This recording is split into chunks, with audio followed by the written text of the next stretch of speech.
ದದ್ದಲ್ ವಿಚಾರಣೆಗೆ ಬರುವಂತೆ ಇಡಿ ನೋಟಿಸ್ ಅನ್ನ ಸರ್ವ್ ಮಾಡಿತ್ತು. ನಾನು ಆಗಲೇ ಹೇಳಿದೆ, ವಿಧಾನಸೌಧದಿಂದ ವಿಚಾರಣೆಗೆ ಏನಾದರೂ ತೆರಳಿದ್ರ ದದ್ದಲ್ ಅಂತಕ್ಕಂಥ ಅನುಮಾನ ಮೂಡ್ತಾ ಇದೆ.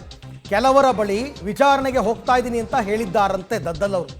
ಇಡಿ ನೋಟಿಸ್ ಬೆನ್ನಲ್ಲೇ ಸಿಎಂ ಮತ್ತು ಸ್ಪೀಕರ್ ಅನ್ನ ಭೇಟಿಯಾಗಿದ್ರು ದದ್ದಲ್ ವಿಚಾರಣೆಗೆ ಬರುವಂತೆ ಇಡಿ ಅಧಿಕಾರಿಗಳು ನೋಟಿಸ್ ಅನ್ನ ಕೊಟ್ಟಿದ್ರು. ಹಾಗಾಗಿ ಇಡಿ ಅಧಿಕಾರಿಗಳು ವಿಧಾನಸೌಧಕ್ಕೆ ಬರೋಕ್ಕೂ ದದ್ದಲ್ ಅಲ್ಲಿಂದ ಹೊರಗಡೆ ಹೋಗೋದಕ್ಕೂ ಅದು ಕಾಕತಾಳೀಯವೂ ಕೂಡ ಆಗಿರಬಹುದು. ನೇರವಾಗಿ ಈಗ ಅವರು ಇಡಿ ಅಧಿಕಾರಿಗಳು ಶಾಂತಿನಗರದಲ್ಲಿ ಇರ್ತಕ್ಕಂಥ ಇಡಿ ಕಚೇರಿಗೆ ಹೋಗಬಹುದು ಅಂತ ಅನ್ನಿಸ್ತಾ ಇದೆ.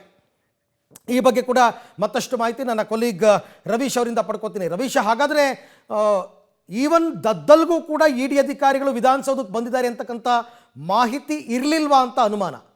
ಖಂಡಿತವಾಗಿಯೂ ಕೂಡ. ಯಾಕೆಂದ್ರೆ ಸ್ಪೀಕರ್ ಅವರಿಗೆ ಆ ಒಂದು ಅನುಮತಿಯನ್ನು ಕೇಳೋದಕ್ಕಾಗ್ಲಿ ಅಥವಾ ಸ್ಪೀಕರ್ ಅವರಿಗೆ ಗಮನಕ್ಕೆ ತರೋದಕ್ಕಾಗ್ಲಿ ಇಡಿ ಅಧಿಕಾರಿಗಳು ಬಂದಿದ್ರು ಅನ್ನೋದು ಬಗ್ಗೆ ಕೂಡ ಮಾತುಕತೆ ನಡೀತಾ ಇದೆ. ಆದ್ರೆ ಯಾರೊಬ್ರು ಕೂಡ ಇಡಿ ಅಧಿಕಾರಿಗಳಾಗ್ಲಿ ಯಾರು ಕೂಡ ಸ್ಪೀಕರ್ ಅವರ ಚೇಂಬರ್ಗೆ ಇಲ್ಲಿ ತನಕ ಕೂಡ ಬಂದಿಲ್ಲ. ಮತ್ತೆ ಸ್ಪೀಕರ್ ಕಾರ್ಯದರ್ಶಿ ಅವ್ರನ್ನು ಕೂಡ ಸಂಪರ್ಕ ಮಾಡಿಲ್ಲ, ಸ್ಪೀಕರ್ ಅವ್ರನ್ನು ಕೂಡ ಸಂಪರ್ಕ ಮಾಡಿಲ್ಲ ಅಂತ ಕೂಡ ಹೇಳಲಾಗ್ತಾ ಇದೆ. ಇದನ್ನ ಸ್ಪೀಕರ್ ಒಂದು ಕಚೇರಿಯ ಮೂಲಗಳೇ ತಿಳಿಸಿರ್ತಕ್ಕಂಥದ್ದು. ಜೊತೆಗೆ ಅಲ್ಲೇ ಸ್ಪೀಕರ್ ಕೊಠಡಿಯಲ್ಲಿ ಸಂಧಾನ ಸಭೆ ಇರತಕ್ಕಂಥ ಹಿನ್ನೆಲೆಯಲ್ಲಿ ಯಾರೊಬ್ಬರನ್ನು ಕೂಡ ಅಲೋ ಮಾಡಿಲ್ಲ.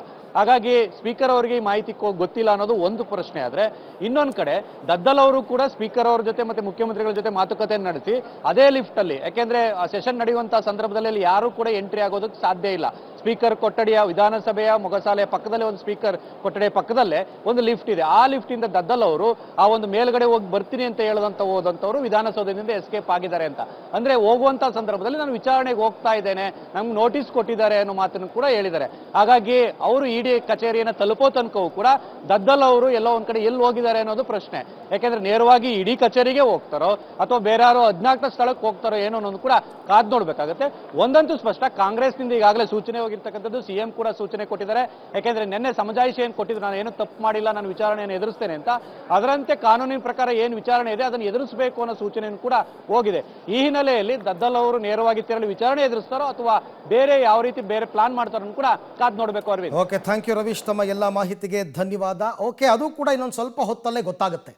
ಒಂದು ವೇಳೆ ಏನಾದರೂ ವಿಧಾನಸೌಧದಿಂದ ದದ್ದಲ್ ನಿರ್ಗಮಿಸಿ ನೇರವಾಗಿ ಶಾಂತಿನಗರಕ್ಕೆ ಹೋದರೆ ಇಡಿ ಕಚೇರಿಗೆ, ಅದು ಕೂಡ ಕೆಲವೇ ಹೊತ್ತಲ್ಲಿ ಗೊತ್ತಾಗುತ್ತೆ. ಬಟ್ ಅವ್ರು ಕೆಲವ್ರಿಗೆ ಹೇಳಿದಾರಂತೆ ನಾನು ವಿಚಾರಣೆಗೆ ಹೋಗ್ತಾ ಇದ್ದೀನಿ ಅಂತ.